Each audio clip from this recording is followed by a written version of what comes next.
Sheltered Black Girl Syndrome. On this episode of Simply Necessary Conversations.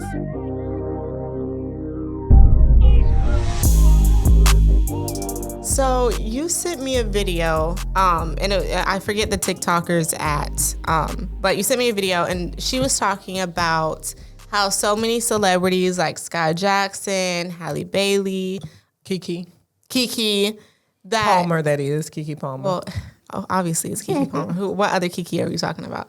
But a lot of them seemingly, because we don't know their personal lives, were very sheltered, were very in the industry, were probably in a bubble, probably like homeschooled in some form because they were so famous at a young age. Mm-hmm. And then they kind of get into these relationships where they seemingly, not in any form or fashion that I know their personal business, but they seemingly rush to have kids and be very attached to their significant others in a very permanent way. Mm-hmm. And she was basically saying that that's common in the culture for Black girls to grow up kind of conservative, a lot of times very Christian, very no boys, no dating, and then they're just expected to become adults and automatically know how to conduct themselves in a relationship without doing anything too fast or too soon or knowing how to operate. So what do you think? I feel like we both kind of relate as Black girls that grew up very Christian, very conservative, very don't talk to boys. Yeah. So what do you agree with her analysis of the celebrity situation? I do. I think we kind of escaped it, but I understood it. I immediately understood it because more so my mom's generation, and she tried to do some damage repair when it came to me and not be quite that way. But young Black girls who grow up in conservative homes, Christian homes where they're kind of sheltered, are told, don't talk to boys, don't get pregnant, don't have sex. Like that's it. Yeah. And there's never any follow-up but when you do get ready to interact with boys, when you do get ready to become sexually active, when you do get ready to have a relationship, like that part was absent for a long time. Like I said, I think my mom tried not to do that because, as you know, I met your other parent when I was in junior high school.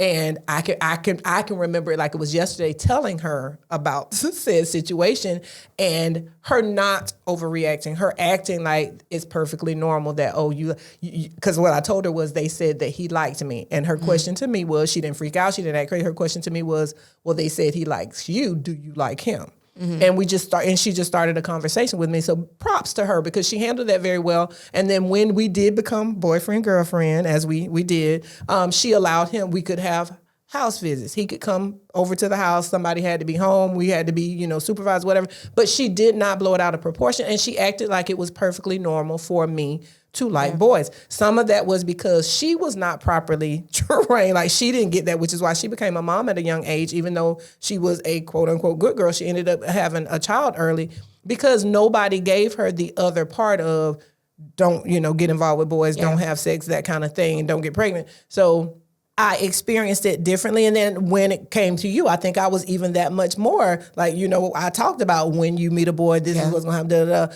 But a lot of girls don't get that. I think more so for my generation, I think for grandma's generation, it was very easy to accidentally have a child because they had no form of sex education. They didn't know what contraceptives were. They knew nothing about that. So it was very easy for that generation to have kids at a very early age, or as soon as they got married, or as soon as they got with someone, because they didn't know. Like the boys knew, the girls didn't know.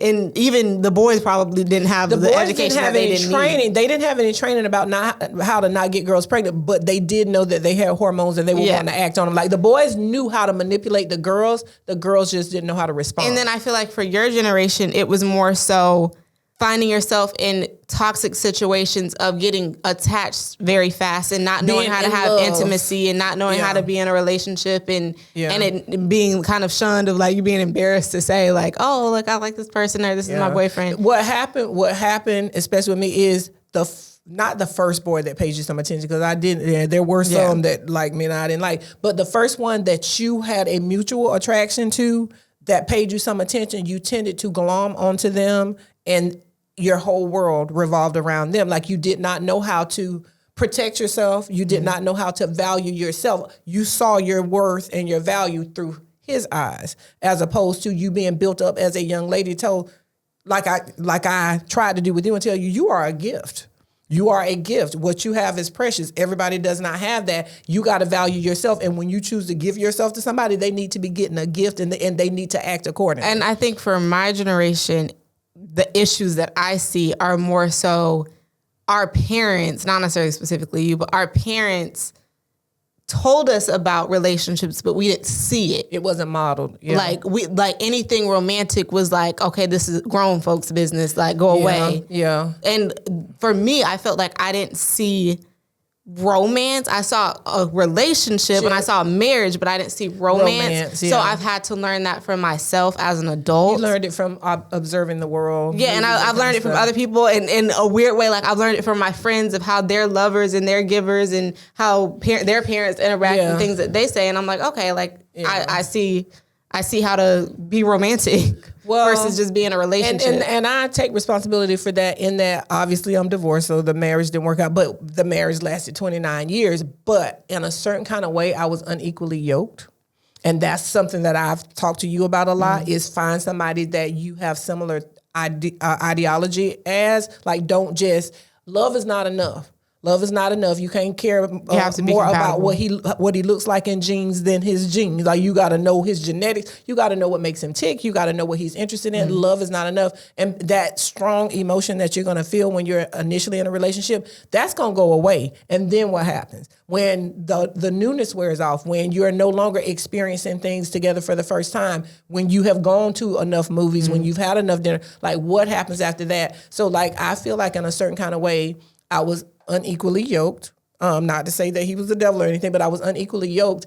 And then because I'm not a quitter and because I had never failed at very many things, I did not want to acknowledge that. And so I stayed in the marriage and I tried to make it work. Not to say that it was all terrible. He was a good provider. Like it was not that he did everything wrong and I did everything right.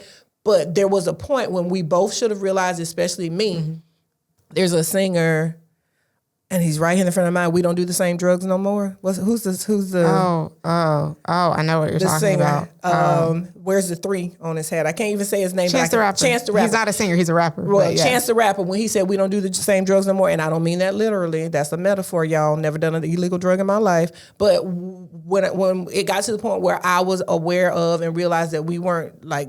And I think that's the point where I was growing up and getting to the stage of dating. And that's when you were at that was during your formative years, and that's where you were observing us when we were kind of growing slowly apart, and at least one of us was not making any effort to repair the situation. So like, and I feel like there's half, or not half, I don't want to say half, but some of my generation is at the F it point. I've never seen anything positive. So YOLO, we ball. They're YOLO. Like, whatever. And then there's other people in my generation where I would include myself and my boyfriend in that we want to see, or we want to be what we haven't seen. Yeah. You want to fix, you want to right the wrongs. And we want to make sure that we're good before we have kids and then end up creating a whole nother cycle of not really knowing how to conduct yourself in a relationship. Because when your other parent was saying, let's go half on a baby, they didn't, I don't think he considered what that meant. And I knew how serious that was, which is why I waited 10 years into the marriage before, or actually I waited about 5 to 7 years before I was ready. And then, nature had to take its course, like it took a minute.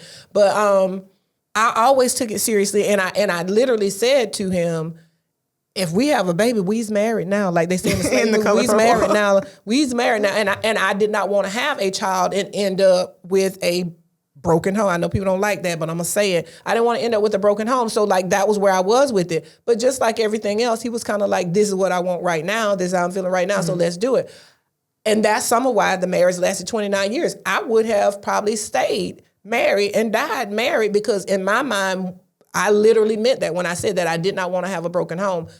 He, on the other hand, was looking out for him. So, we're going to put that over there. But I think that young people especially need to think about, like, what do I want from this? But what are my expectations of this person? And I feel like a lot of people too they're not even thinking of the future Like, because having kids is more than just, or not even just having kids. I feel like people are dating people that are good for right now, but they're not going to be good in 20, 30 years. They don't care about what happens in 20, 30 years. With Mr. Right now instead of Mr. Right. Like, they just want whoever's. I have always been in the mindset of, yes, I'm dating you now. I like you now, but am I going to like you after we don't look the same anymore? Yeah. And after we have kids and after one of us loses our job? What if your thyroid blows out and you go from being like you are now to like weighing 300 pounds? Like, all of that has to be factored in. And there was another video that I watched last night where the person said that,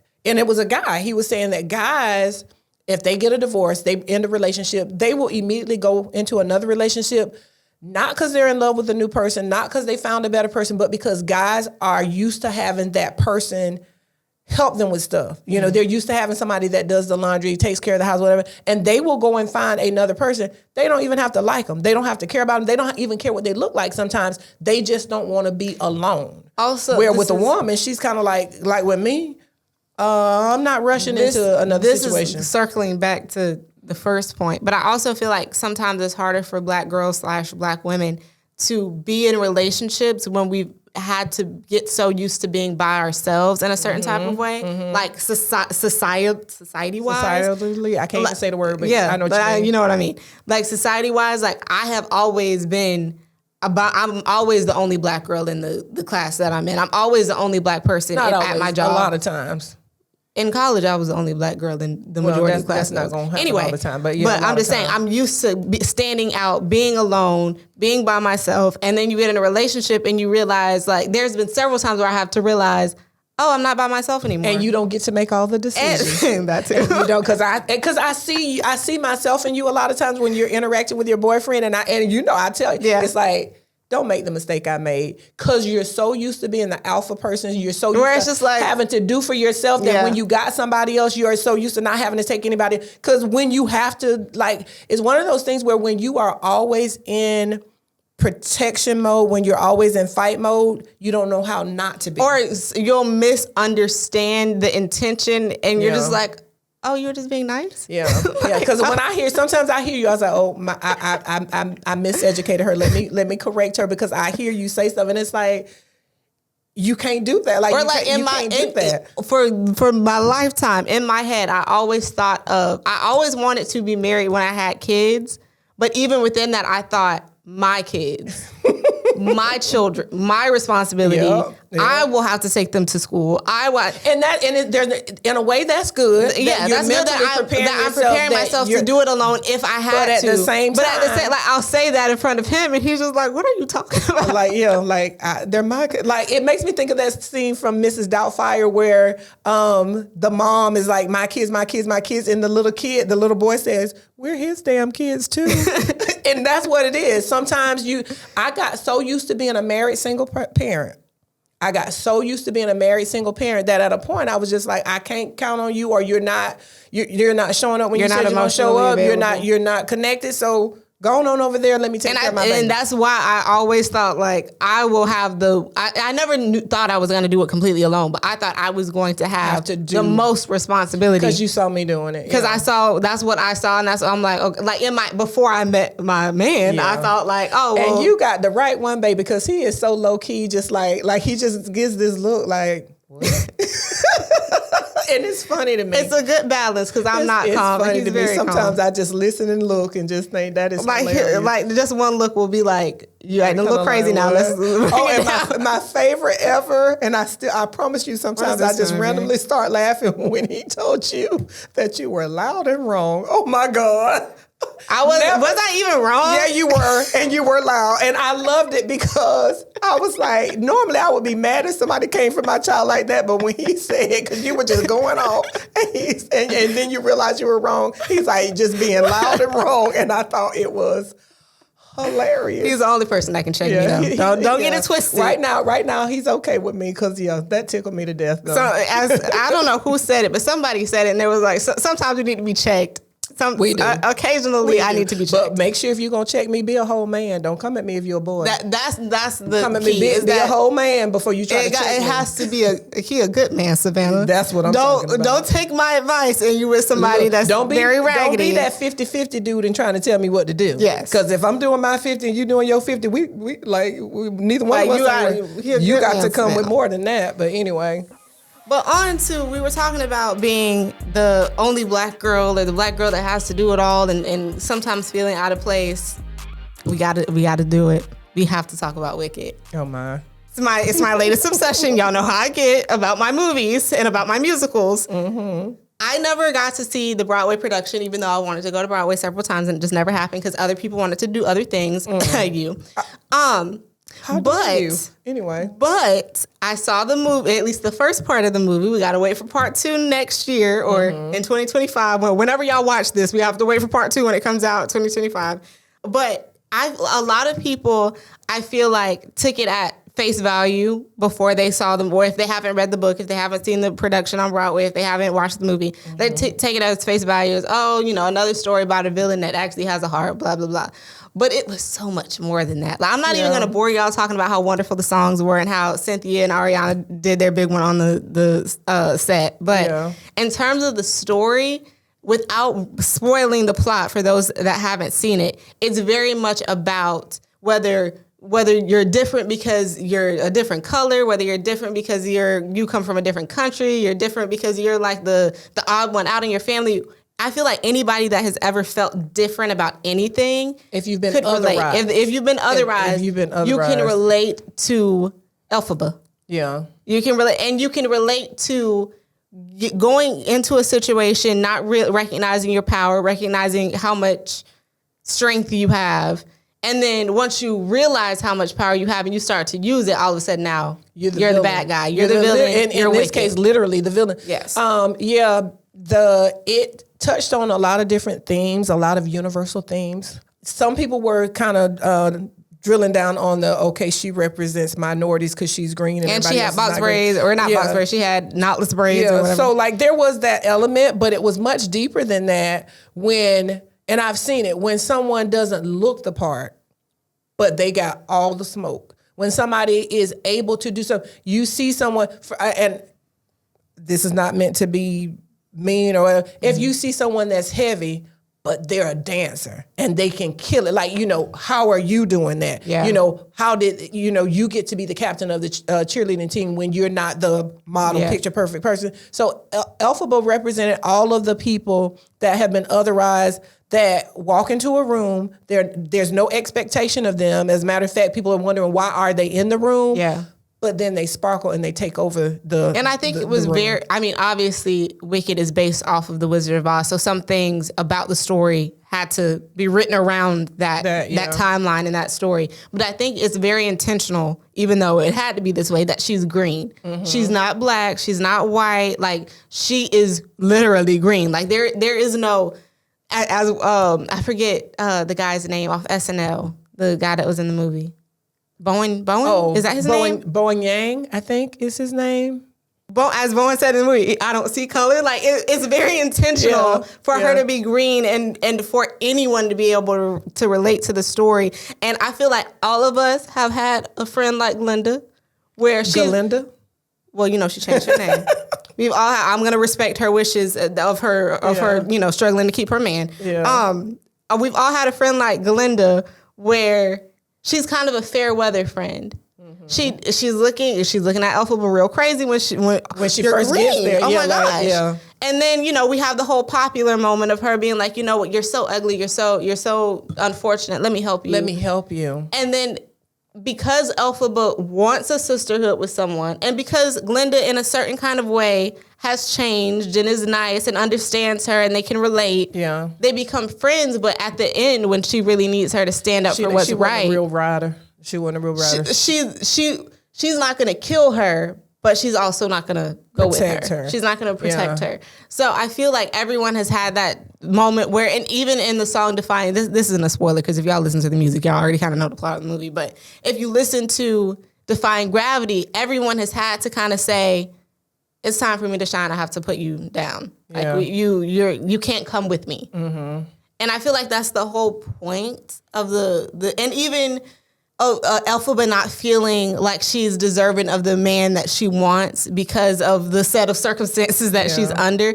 I feel like anyone could relate to that in that moment. It was very powerful. We've all had a Galinda friend where, you know, we can be friends as long as you don't outshine me. We can be friends as long as... I'm going to be your friend because you helped me and you're one of the good ones. Yeah. We've all had that. And then it's just one of those things. Brandy Norwood's mom said it. Cream always rises to the top. So, like, if you are in a friend group and you're the one that's cast aside or pushed aside or whatever over and over and over again, but it's in you to be the alpha person or it's in you to be the best or whatever and stuff, I don't care how long they push you aside. Eventually, Cream always rises to the top. And that's what happened in the movie. Like, Galinda with all her pretty pink stuff and all her cute little outfits, and she was adorable. Like Ariana was very much adorable, and the shoe game was killer. Yeah. But Elphaba didn't need that. And you know, and I used to say that when you were a kid and stuff, when like when I was buying you clothes and stuff, and people, you know, I would see other people dress their kids in designer clothes, and it's like, my baby's cute in Walmart. Like, I don't need to, like, her exterior, like, I don't need to dress her up like that, because whatever she's gonna be, she's gonna be. Like, when you were growing up and I was homeschooling, and everybody's like, but, well, how is she gonna do this and how is she gonna? Everybody thought you were gonna be introverted. She's not gonna know how to talk to people. She's not gonna know how to make friends. Well, look at who has the last laugh. It's like, whatever she's going to be, if it's in her to be that, and I got that from my dad, what's in you to be, like, if it's for you, nobody can keep it from you. You have to be different in order to, and I don't mean this in a negative way, but you have to be different in order to be better. Yeah. Like, if you're like everyone else, if you're dressing like everyone else, and I think it was very interesting in the movie that everyone in the school had uniforms. Except the main characters. Yeah. Except the people that you were really focusing in on and you were really wanting to know what their story was. Because it was almost kind of like, these are the people that we're talking about right now. Yeah. Everyone else, they're just kind of filler. They were literally background. Yeah. These are the people that we're focused on and sitting on. And even Elphaba realizing that her dream had to evolve. Yeah. That was also a really good message to send, because sometimes what you want is not what you end up getting, but what you end up getting is much better than what you could have ever dreamed that it would be. Yeah, because even one of the most popular songs from the movie, ironically, is called Popular. Mm-hmm. When Glinda was trying to make her popular, she was trying to remake her into her, like a different version, or you know, a new version of her, or like one of her minions. Like, yeah, and so sometimes you have to realize that. Well, Glinda found out. It goes back to that thing. Well, if I start to act just like you, who's gonna be me? Like, I got my own place. I got my own things that I need to be doing. And another thing about Elphaba is when she saw another group being terrorized, otherized, whatever. She empathized with them. Yeah, she had empathy with them. That's where you're going to find your best people. If you don't have the ability to put yourself in somebody else's shoes, and I tell you that all the time, if you can't think of how somebody else is going to feel in a situation, you're not going to be able to be a good person. Because even if it don't apply to you, even if it could never happen to you, even if you cannot, at least for a moment, think about it, okay, if I were in that situation, how would I want to be treated? And that's what I tell my students all the time. You were a good student. You were a straight A student, but I have to be able to say to myself, what if my child struggled academically? How would I want somebody to deal with her? And so that's being able to put, Elphaba represented everybody that has been otherized and knows how it feels and does not want to repeat that cycle. Mm-hmm. They want to, kind of undo that. My last point about them, because they were just like, it was a long movie, so there was a lot that they could get into. And I appreciated the fact that they didn't try to cut stuff out or diminish the story. Yeah. But when Jeff Goldblum, who plays the wizard, when he said that everyone needs a villain, artificially creating something that's not even real, just so that way everyone has a reason to need him. Yeah. That's something that you can see in real life. And there's friends in real life that they don't know how to be your friend unless you need them for something. Like there are some people that cannot handle you not needing Being them dependent. in some kind of way. They don't. They resent independence. But anyway, it was a good movie. It was a great movie. It was a 10 good out of movie, 10. and we're very analytical. So Say Brianna was crying. yeah.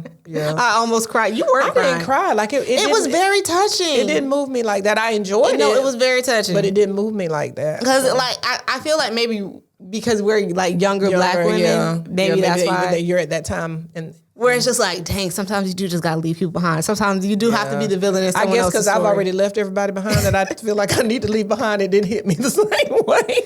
It was a good movie. And it was something that like kids could watch. And they're like, I know like when Macy saw it, my younger cousin, when she saw it, she's looking at it for pretty singing. Yeah, she did not see the allegory. But when she gets older, she'll probably she'll look watch at it again and be like, oh. oh, yeah. Just like when I watched Ellen Enchanted the other day, I was like, oh, this was a lot deeper than I thought it was when I was a kid. Yeah. But moving on, so what had happened was, so people have been talking about this online. I saw several different takes. I saw people arguing. I saw people all agreeing. But the question is, who should be in the room? Or we'll use me as an example. When the time comes, because the time is not soon, Amen. When I have a child, who is in the room with me while I'm giving birth? What would be your answer? It would depend on the hospital rules because it's different at different hospitals wherever you give birth. Obviously, your husband. I'm not going to say the father. No, obviously your husband should be there if he wants to. Because some men can't handle it. Gonna be in there. But he should be in there. He's and then if they allow additional people or an additional person, then of course it's gonna be me. Like, duh. Exactly. Yeah. And I also posed this question to him, and he said the right answer. So I was like, okay, good. Well, and really, the best answer is who does the mother want? Yeah, in the that's room? the only right That's answer the is thing. who does the mother want in the room? That's who But should be in there. If we're looking on a grand scale, husband, baby daddy, whatever your situation is, husband for you, baby daddy. But I'm saying for anyone else, your baby daddy and your mom, if you have a close relationship with your mom or whoever is your source of comfort. Yeah. Because some boy moms were taking issue with the fact that they were not included. They wanted to be in the room. And I just feel like that's a little bit crazy because it depends. Now, if there's room, like if it's okay, and you have as the mother a close relationship with the mother-in-law or the other whatever, then that's fine. But if you as the mother don't feel comfortable or just want the intimacy of just you and the husband or you and the husband, we're going from the place of most of the time it's only going to be two people. So they can feel however they want to feel. Because to me, she can come immediately after. Baby fresh out. You can walk right in. That wouldn't bother me at all. But I want you to be there because a mom said during this, I don't even know who said it, but she was like, I'm not there for my grandchild. I'm there for my child. Daughter, yeah. I'm there as a mother. I'm not there as a grandmother. The guy's mom is there as a grandmother. So that's why, I don't want to say she has to take a back seat, but that's why she can't be in the room during the birth. I mean, if you really want to be shady about it, we don't know if he really did. I mean, we'll know, but I mean, just in general, I'm gonna know. We don't know who the daddy is, but we always gonna know who the mama is. I just think I don't know why. I don't know why people were arguing about it. It didn't make sense to me. Now I understand because there are some grandmothers who will be the mother of the father of the baby. There are some grandmothers that have spent their whole lives, devoted their whole everything to raising their son. Like they're really close, and I get that. Yes, but if you have not established a relationship with the mother such that she wants you there, then that's your problem. Does the boy have the uterus? No. Well, I've always said when it comes to babies, no uterus, no opinion. Because you can decide you don't want to be bothered, but I can't. Like his family can be at the door. They can be right outside. But I want you and I want him. Yeah. Period. Like, that's it. And because even my extended family, they're going to want to see the baby too. Yeah. Y'all can wait outside. Like, I don't want, I feel like that would be distracting for me. My legs up, I'm giving birth, don't know what's going on. I'm probably half high. Like, I don't know what's happening. And all of these people are surrounding me and looking. It needs to be a place no. of calm and comfort. When you were born, your father was in the room, my mother was in the room. That was it. And it's so crazy because I had you later in life, so my mom was older, but I think that was the first time that she had been in a room with somebody having a baby, and it was kind of eye-opening for her. But that was it. that was it. And I didn't even allow a lot of people to come to the hospital after, because we took a childbirth class and we were told for a minimum of 2 weeks, the baby needs time to build up immunity. So other than siblings that were going to live in the house and the parents and maybe the grandparents or whoever was going to be helping with the baby, we were told not to let people. Because I know people think that that's over the top or whatever, do whatever you want to do in your birth situation. Yeah. But I stuck to that. I did not. It was him and my mom. I made everybody else, when my dad came over, like after we came on, after that, I made everybody else, wait 2 weeks. And then after the 2 weeks, it was only very close family. I made non-family members wait 2 months. Or maybe it was a month. It wasn't 2 months. I mean, it was a month. Like, no, you're not going to come. I don't understand when I see like all the friends and all the aunties. It's too much. Because I'm going to be tired. It's too much. I'm going to have don't come to my house. Yeah, it's don't knock on my door. And then when you do open the doors to other people outside, and don't be kissing all on my baby. Don't kiss the baby at all. Do not kiss my baby. Catch these hands. Do not kiss the baby at all. Give them a little snuggle. When they've had babies that ended up with whatever because somebody kissed them.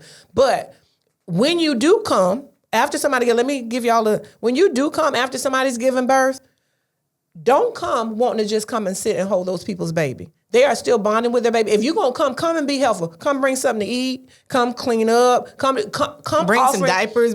Come offering something other than you want to sit and hold the baby. Because guess what? Until that baby's during their year old, at least the mom and the dad are going to want to sit and hold the baby.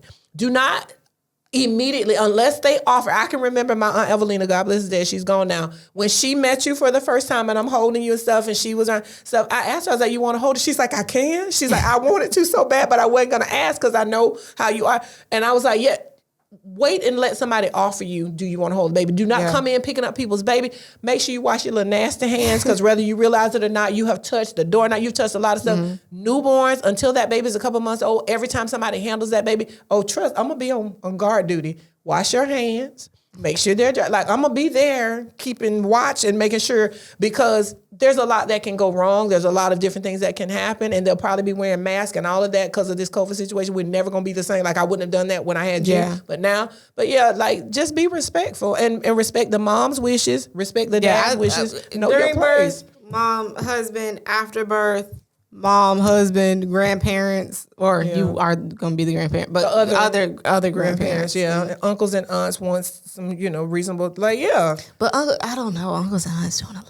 Yeah. Because there's a lot. After some time goes by. You mean there's not a lot. There's immediate. You mean you don't mean like great. Oh, that's what I mean like his siblings, because he has siblings. His siblings, your sibling is not local, but if he wanted to pop by after the right amount of time went by, I doubt he would care. He might, just know your place. Don't come rushing in, picking up babies and carrying on. And don't be bringing your little kid to come see my baby. And that. Do not bring with the exception of around a new baby. The exception of after a couple months, cousins, because they're going to need to know how to interact with each other and be around each other. That's one of the worst things you can do is when somebody has a baby show up with your young child. Don't do that, because that child still is building up immunity and stuff. You could cause somebody to lose their child if you do the wrong thing. So, or are they going to, manhandle the baby and not know how to hold them? They'll want to hold the baby and interact with the baby. That's not appropriate. And or you're not going to be able to supervise your child properly while you're trying to visit. And now you're causing the mother anxiety because your child is terrorizing and tearing up the house and you're sitting there trying to visit. Like, just get you a babysitter. When you come to see Imari and her baby, get you a babysitter.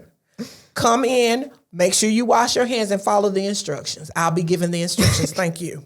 You're just going to be at the house? I'm going to be there giving the instructions, me and him will have a talk. We'll work it out. I'll respect his wishes. The good thing is that y'all are extremely similar. I know. So y'all, if anything, y'all two will get on my nerves. What he'll probably do, and I'm used to it, he'll probably make me the villain. Like, he'll be like, you tell him, like, you do it.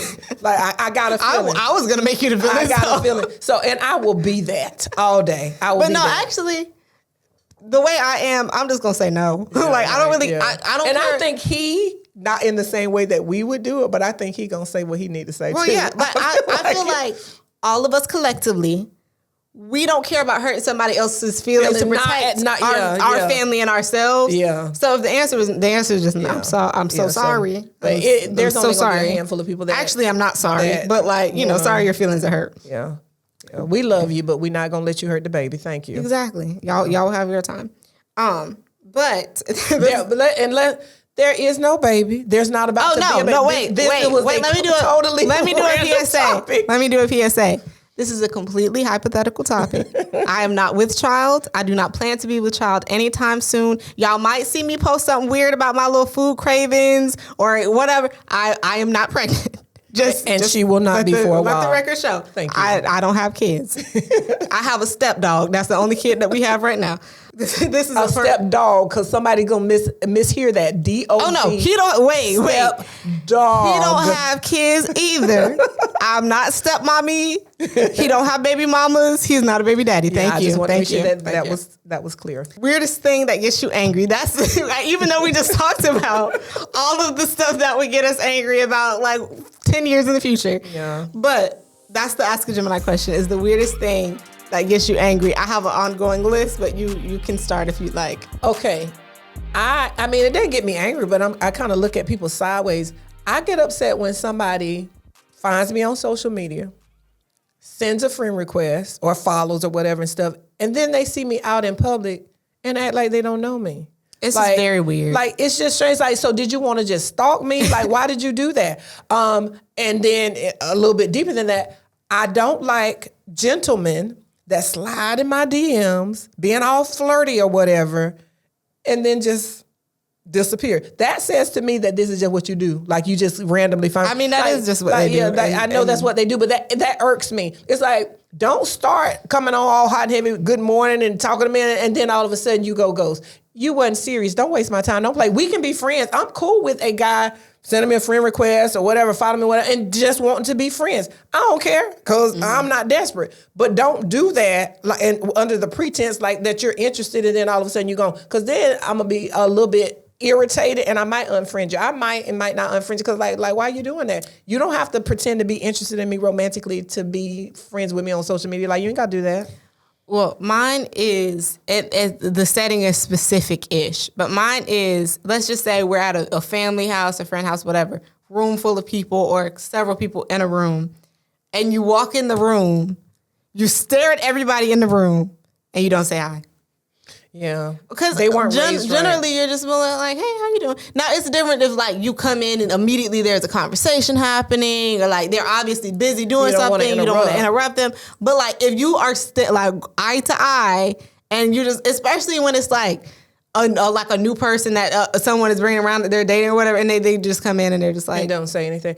I was taught a dog is due the time of day. That's how the old people say a dog is due the time of day. When you walk in, and it is the person who comes in. I was just about to say, because some people say something. When you walk in, you're supposed to come in and say hello. You don't have to acknowledge everybody individually, but just walk in. I usually walk in. Even if I don't verbally say it, I walk in and I wait. That's my acknowledging you. Or if I walk in, I'll say, hey, everybody. Or hey, if I walk into a room and there's a room full of people and I look at all of you and say, hey, that's everybody's. Hey, because there's some nitpicky people that'll say you didn't speak to me. If I speak to the room, that you was in the room, that's and then when you say bye, you're like, okay, bye, everybody, I'm going home. Yeah. Like, just common sense. Basic stuff. Just common sense. Yeah. Now, there are extenuating circumstances, but like it's not that hard to speak. Yeah. Going back to don't kiss my baby. Also, do not kiss me. Please don't. I do not like people that a hug, kiss on the cheek. Don't kiss me anywhere. I don't know where your mouth has don't been. Kiss I don't know me what anywhere. you've been doing. I don't know what you're into. Because people do stuff. Do not kiss me. I'd rather a church hug, and I did say church hug. That's the other thing. Giving me. That's one of my things too. Men that like to hug you, a friendship hug that's a little bit too friendly. Or no, my pet peeve, which let me put on the record in case my man sees this has not happened to me recently. Okay. But back in the day when I was in school and I was single. Back in the olden days. Back in the olden days, like 3 years ago, when I was single, guys like to not only just give you a big hug, but a little lift. That happened to me more than once. Well, there's a little bit more of me than you, so I don't. That happened to me more than once, and every time it happened, caught me off guard. Yeah. Caught me completely off guard. Also, if I see you in the gym, why are we hugging each other? You are stank and sweaty. Yeah, no man. That has happened to me before too. Where I was just like, I know you're not finna right now. But see, that's when I say, ooh.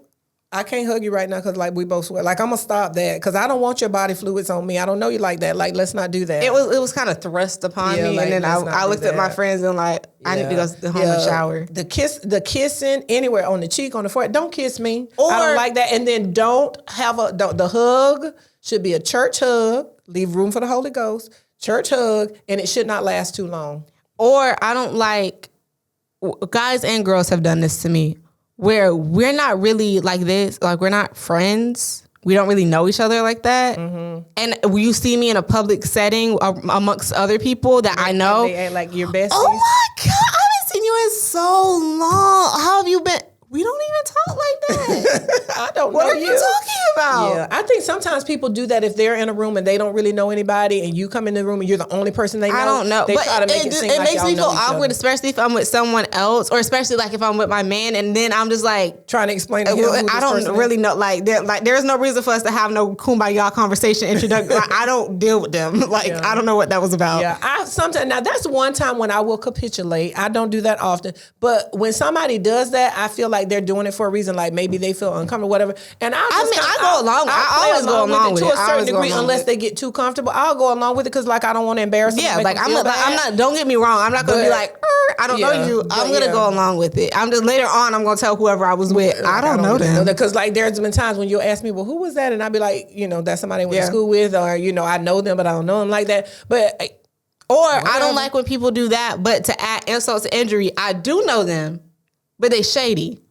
They like I know you don't like me. Yeah. But now because I'm hanging out with so and so, now all of a sudden you want to pretend like we were cool friends, or we were friends, but we're not actually. Yeah. You were actually quite mean for no reason. Yeah. Well, I always say if you got to ask somebody where I live or ask somebody what my phone number is, we probably not friends like that. Like if you don't know something, some intimate details of my life, then we're not enemies, but we're just associates. We're not so much friends. And there's levels to friendship. Like there's people that I went to school with that I am friends with, and it may be even closer friends with them now because of social media, because we can interact instantly and regularly versus when we were in school, we might have seen each other in passing. So there's levels to friendship. Yeah. There's people that I never spent a day hanging out with in school that like now I talk to on social media.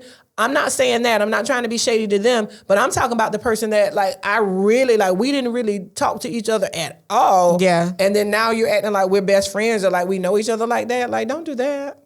Don't do that. Anyway. Yeah. One of mine, even though I'm guilty of doing it all the time, so it really shouldn't be one of mine, is people that take a long time to respond to my text. Oh, okay. I do it. I know, like, my friends gonna see this and be like, really? What? Because I do it. But see, on my part, it's innocent. I'm busy. It gets pushed down. I see it's a long thread and I want to take my time and read through it, or you send a voicemail. I don't have time for that. I'm at work. There's reasons. But when you literally just text me and I respond, and now you disappear, or especially when it's like something I need an immediate response to or like immediate answer. You just texted me, I respond, and now all of a sudden you're nowhere to be found. You dropped off the face of the earth. I call you, you don't answer the phone. Like now I'm irritated because why did you text me in the first place? Yeah. Well, this never happens anymore because of technology and whatever stuff. I used to hate the concept of somebody just showing up at your house. Like people don't do that anymore, but like that's an absolute. You never just show. And then also, if you're gonna show up at somebody's house, call first. Call or text first. Confirm they're okay. Well, actually, not just call. Ask me, can you come? Well, yeah. Don't just notify. Don't do the. Are you gonna be home? Okay, well I'll come back. Like no, you're not. Don't do that. No, you need to. Or I don't like when people ask me like if I'm doing something, like actively doing something or busy. And then I say yes, and then they proceed to do whatever they were going to do, and then we get like, I'm just like, I just said no. Yeah. Or people that like when they're like, this happens to you all the time, but if you say that you're not busy, and that means that like now you're free to do whatever they need. Yeah, no, ma'am. No, me not being busy is still like me being busy to you. I'm just not busy for me. Yeah. I'm not busy doing something like work. Respectful, like people try, like my friend Karen will always call, when she calls, the first thing she'll say is, can you talk? And that's what you're supposed to do. Yeah. Just cause I answered the phone because I don't know what you're calling for. It could be an emergency, something could be but I like that when she calls, she'll say, can you talk? And I don't like don't cold call me. Yeah. Don't like the only people that can cold call me are you and my man. That's it. Yeah. And your grandma. Yeah, grandma too. Yeah. But like, give me a warning. Like Because then I'm gonna stare at my phone. Am I free? Am I not free? Because I don't know like how extensive is the conversation gonna be. Well, when somebody reaches out to me, are you busy? The first thing I ask is why. Like what you want? Like that's what I say too. Are you busy? Why? Because there's levels to busy. Am I so busy that I can't chat with you for a few seconds? No. But am I not busy to the point that I got, 30, 40 minutes of time to like analyze your life and try to solve all the world's problems? No, I'm not just free because like that. I'm actively texting you does not mean that I can actively FaceTime you or talk call with you on the phone. Yeah, because I might be texting you while I'm doing something else. I could text you while I'm ordering my food on a date. Yeah. I'm not gonna pick up the phone. Or even talk just to talk. you. I can put the phone on speaker and still be cooking. I can put the phone on speaker and still be folding my clothes. But that doesn't mean that I'm just totally free, not doing anything. Like, no, and a lot of times, and I'm guilty of this. I apologize, few friends that I do talk to on the phone. I tend to call people when I'm in the car driving on the way home because I know, exactly. Okay, I'm not going to be occupied doing anything. And I'm calling you now because I know I'm not going to, once I hit the house, I got things to do. Because I feel like I'm not going to be the most pleasant person that I can be if you call me and I'm irritated and I don't want to talk to nobody. Yeah. I'm not going to respond with pleasantries. Yeah. I'm going to be like, kind of matter of fact and choppy, and we have our anyway. Things, Maybe we just touch a little. We are a little bit crazy, but that's okay. a little mean. Anyway, Gemini gems. Okay, so we have reached the time of the year where we switch from air conditioner to heater. But regardless of that, if you are not changing your AC filter every quarter, which means every 3 months or so, you need to kind of at least check it, because AC filters do get dirty. They do affect how well your system functions and works. Check it. Change it. Make sure that you're keeping up with that. You'll notice that like your furniture doesn't get dusty as fast if you keep that clean. You'll notice that the air quality in the house is better if you keep it clean. So like once a quarter, every 3 months, at least check it. And then this is another tip. On the AC filter, because a lot of times you won't remember when was the last time, write the date on there. Write the date on your AC filter with a permanent marker before you put it up in the thing. Mine is in the roof. I don't know where yours is. But write the date on there. That way when you check it, you'll know exactly what day you put that filter in, and you'll know whether it's time to change it or not. And then mine is, we don't like anybody that has nasty mouth, funky breath. No. So just like you change your AC filter, change that toothbrush. And make sure you give yourself like a time of the year or date, so that way you're not like, did I recently do it? Did I not recently do it? Yeah. Because people don't know toothbrushes do wear out. Like you should I would hope people know that. Some people will have the same toothbrush for years. Toothbrushes wear out. That? People do. Y'all need to get an electric toothbrush. Really get up in there and clean your mouth. Well, and you can change get the base, and then you can change the part that goes in your mouth. Yeah. So change it at least twice a year. Yeah, at least 6 months. A year. But you can do that the same thing as with AC filter every quarter, or depending on how. Or have a grandma like mine that for Christmas she's gonna get everybody electric toothbrush. Everybody gets an electric toothbrush every Christmas, and you might get one for your birthday. But like because my birthday is in June, so like Christmas and birthday, new toothbrush. Yeah. But with all of that being said, don't forget to like, comment, share, and subscribe. Period.